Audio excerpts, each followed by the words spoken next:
Oi, gente, eu sou o professor Dr. Thiago Pérez e ao longo dessa quinta semana nós vamos falar de meios de comunicação de massa. O material, essa apresentação que eu estou aqui utilizando no Prezi, eu disponibilizei no AVA e disponibilizei no AVA também esse material em PDF em PowerPoint, o que fica mais fácil. É um material um pouco extenso, então eu vou passar por ele meio corrido para a apresentação não ficar grande, mas na nossa live a gente discute com mais esmero essas questões. Então o que a gente entende hoje como meio de comunicação de massa? Televisão, rádio, jornal, disco, internet, ou seja, qualquer meio tecnológico que possa ampliar nossas ideias, ampliar a cobertura das nossas vozes. E os meios de comunicação de massa, mesmo os mais rudimentares, como os livros, eles só passaram a se popularizar nos últimos 400 anos, mais ou menos. Em perspectiva histórica, isso é muito recente. Isso vai guardar uma relação com 3 fatos históricos distintos. O primeiro deles é a Reforma Protestante, a reforma promovida por Martinho Lutero. Martinho Lutero, o que ele queria? Que as pessoas elas lessem a Bíblia por si só e traçassem por si só as suas ideias, né? Porque a Igreja Católica até então falava que estava uma coisa no texto sem estar, porque a maioria das pessoas não sabia ler. Isso foi concomitante com a invenção da impressora de Gutenberg, né, ao qual as primeiras Bíblias, né, foram impressas. Então o primeiro impulso para a imprensa de massa, Bíblia, e Martinho Lutero incentivando as pessoas a se letrarem, né, aprenderem a ler. O segundo impulso foi as revoluções democráticas, a Revolução Francesa, a independência norte-americana, os movimentos democráticos da América Latina, enfim, o que elevou a necessidade das pessoas se informar sobre os fenômenos de massa, dando margem ao surgimento dos primeiros jornais. O primeiro, aliás, seria o New York Sun. Enfim, posteriormente muitos outros foram surgindo nesse sentido. E o terceiro movimento dentro desse cabedal seria a industrialização, a Revolução Industrial e mais precisamente a industrialização durante o século XIX, que ela vai tomar mais corpo, enfim, vai dar margem para o desenvolvimento de novas tecnologias, dando assim corpo para os meios de comunicação de massa. Então, os 3 fenômenos históricos: a Reforma Protestante de Martinho Lutero, e que vai acontecer, né, para a gente abranger um pouco das outras teorias, né, a superestrutura da sociedade, posteriormente algo que afeta a estrutura social, que são as revoluções democráticas, e por fim algo que vai afetar a infraestrutura da sociedade,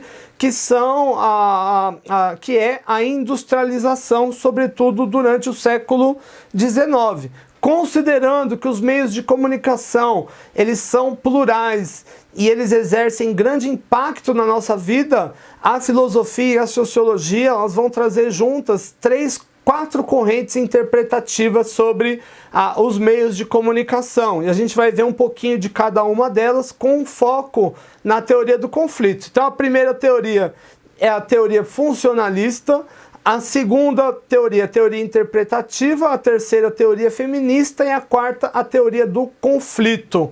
A teoria funcionalista, primeiramente, ela vai entender que os meios de comunicação existem porque eles cumprem funções importantes na sociedade. De novo, os meios de comunicação de massa, eles existem porque cumprem funções importantes. E quais são essas funções? A primeira é a coordenação. Coordenar grandes ações, como por exemplo, levar as pessoas a tomarem cuidados com o novo Covid, né, com o Covid-19.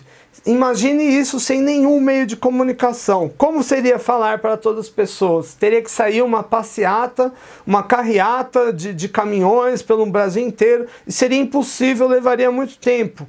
Os meios de comunicação de massa permitem que coisas como eleições, recrutamento para o exército, auxílio emergencial na época de coronavírus, isso e muito mais seja organizado pelos meios de comunicação de massa. Além disso, prevê a socialização dos nossos valores, nossas ideias, a nossa forma de falar, a nossa forma de pensar. Tudo isso se torna mais ou menos meio homogêneo, né? Conforme a gente obtém acesso a esses extratos por meio dos meios de comunicação de massa. Um outro ponto é o controle social. Por exemplo, os programas de televisão que enfocam a lei, o jornalismo policial. Em parte, isso reforça a estrutura social dentro da superestrutura, né? Do inconsciente coletivo da sociedade. E por fim, uma função de entretenimento, de divertir as pessoas. Não dá, por exemplo, para colocar 200 milhões de pessoas dentro de um estádio, mas dá pela televisão para passar um jogo de futebol para 200 milhões de pessoas. Simples assim. Então as 4 funções principais do funcionalismo seria a coordenação, a socialização, o controle social e o entretenimento. Outra leitura que se faz é a leitura interpretativa. Como o nome bem diz, o objetivo dessa corrente é interpretar os efeitos dos meios de comunicação de massa.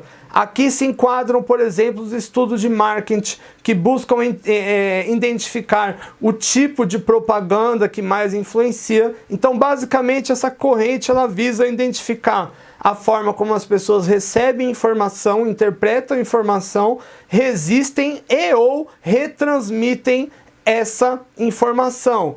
Um dos modelos que vai se considerar, por exemplo, dentro dessa lógica, é o modelo two-step follow, né, de 2 passos. Então vai enxergar que a notícia, por exemplo, vai atingir um formador de opinião, como por exemplo um professor, um ator, uma pessoa que tenha grande capital social, e posteriormente essa pessoa vai repassar essa notícia, como por exemplo compartilhando no Facebook dela para outras pessoas, e isso vai tornar mais influente aquela comunicação ou não. E aqui várias coisas são estudadas, como por exemplo as cores que mais vão influenciar a forma de falar, etc, etc. Então, corrente interpretativa visa medir o efeito, ou seja, a forma como as pessoas recebem informação, interpretam a informação, resistem a ela ou transmitem a terceiros. A terceira corrente é a corrente feminista, que vai entender o seguinte, que o mundo está dividido de alguma forma em 2 gêneros, o feminino e o masculino, sendo desigual em relação ao feminino. E algumas provas empíricas vão mostrar que isso de fato talvez seja verídico, como por exemplo o fato de que os homens detêm os melhores salários e também os cargos de chefia. E aqui o meio de comunicação de massa, de alguma forma, ele vai dar margem para reforçar essa desigualdade. Como, por exemplo, as propagandas de cerveja. É sempre uma mulher servindo um homem, ou ainda as propagandas de produtos de limpeza, né? Porque são mulheres limpando e não homens, né? Para reforçar, segundo essa teoria, os papéis de gênero que foram historicamente colocados. E por fim entraria a teoria do conflito.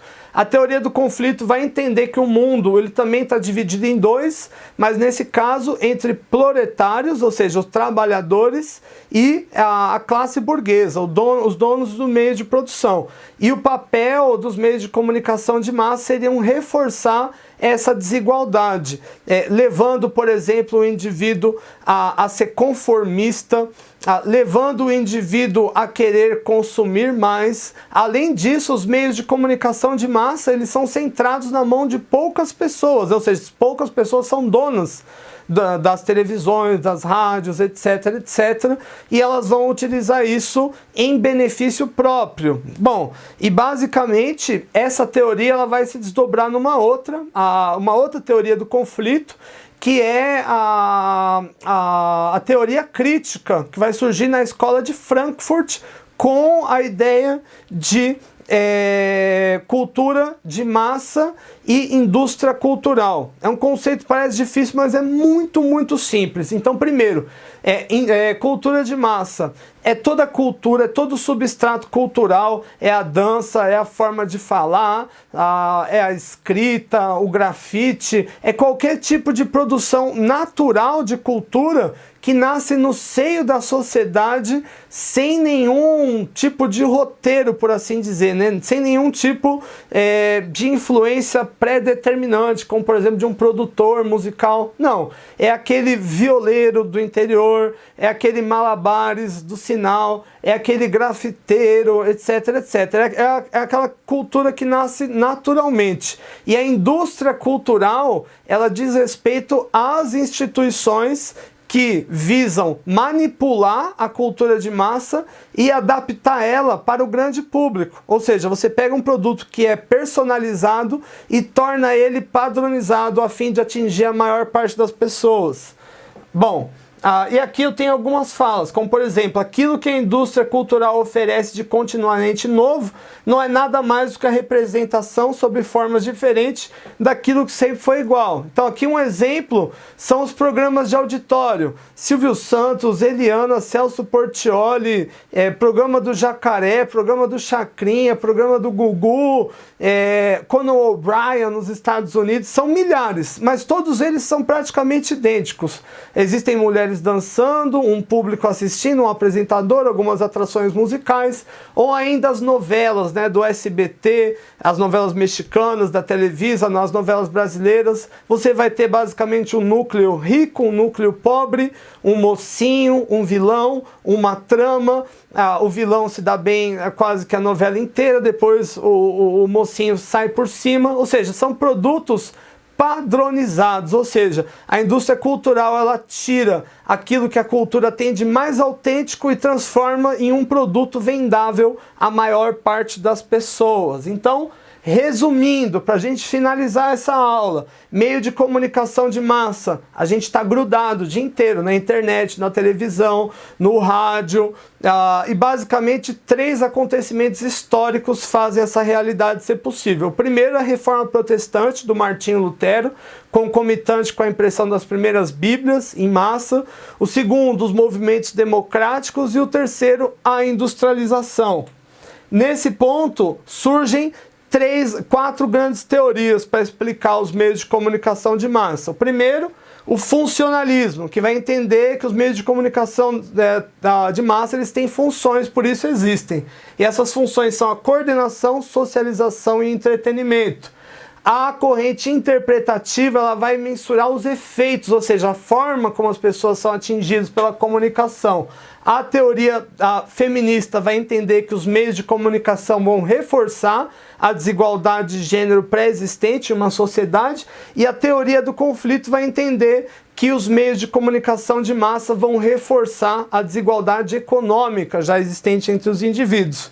E aí surge a teoria crítica de Frankfurt, que vai dizer que a cultura de massa são valores e produções que nascem naturalmente no seio de uma sociedade, uma cultura, como reflexo autêntico da mesma. E a industrialização, né, a indústria cultural, ela leva a comercialização, padronização e adaptação para a cultura de massa, levando à deturpação e degradação das produções culturais e uma maior passividade. E aqui eu até coloquei umas fotos engraçadas. Então, por exemplo, a Joelma, que quando ela não era conhecida, ela tinha um estilo e depois a indústria cultural transformou ela numa outra pessoa. A mesma coisa a Anitta, a mesma coisa o Gustavo Lima, e tá bem engraçado aqui nessa foto. É isso aí, gente. No fórum tem uma atividade, dúvidas me escrevam no e-mail thiago.morais@uniandrade.edu.br. Muito obrigado. Valeu, gente.